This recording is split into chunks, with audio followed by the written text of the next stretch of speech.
Նիկոլ Փաշինյանի վերջին հայտարարությունը, ըստ որի պատարագի ընթացքում հնարավոր եւ թույլատրելի է բողոք արտահայտել, իսկ կտրիչ Ներսիսյանի անունը չպետք է հնչի, վաղուց դուրս է եկել անձնական կարծիքի կամ հավատացյալի դիրքորոշման շրջանակից։ Այն վերածվել է քաղաքական ուղերձի, ուղղված եկեղեցու ներս, եւ այդ հանգամանքն է խնդրի առանցքը։ Խնդիրը նախ եւ առաջ իրավական է։ Հայաստանի Հանրապետության Սահմանադրության 17-րդ հոդվածը հստակ սահմանում է պետության եւ եկեղեցու տարանջատման սկզբունքը։ Երբ երկրի գործադիր իշխանության ղեկավարը հրապարակային կերպով գնահատական է տալիս, թե ինչն է թույլատրելի կամ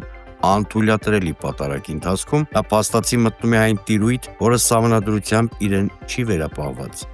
Այստեղ արդեն խոսքը հավատացյալի կարծիքի մասին չէ, այլ պետական իշխանության կողմից եկեղեցական ծեսի եւ բովանդակության քաղաքականացման եւ վերահսկման փորձի։ Վերջին ամիսներին Փաշինյանը բազմիցս միջամտել է եկեղեցու ներքին գործերին, առաջարկելով եկեղեցու կանոնադրությամբ բարեփոխումներ, մասնակցելով այլընտրանքային պատարագների կազմակերպմանը եւ նույնիսկ պետական օրենքի կատարում պարտադրելու գաղափարներ հնչեցնելով։ Սա օբյեկտիվորեն խախտում է չեզոքության սկզբունքը։ Սակայն առավել մտահոգիչ է հայտարարության քաղաքական ենթատեքստը։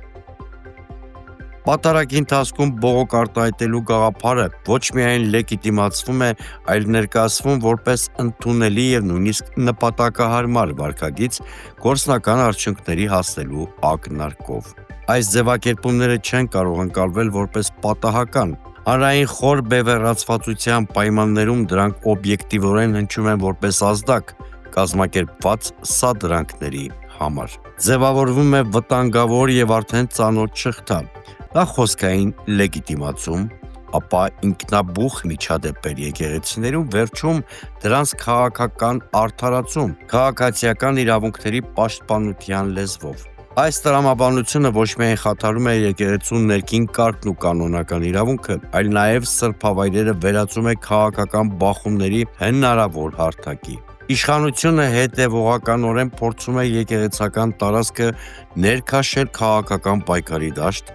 ընդլայնելով հակամարտությունը այն ոլորտ, որտեղ պետությունը պարտավոր է պահպանել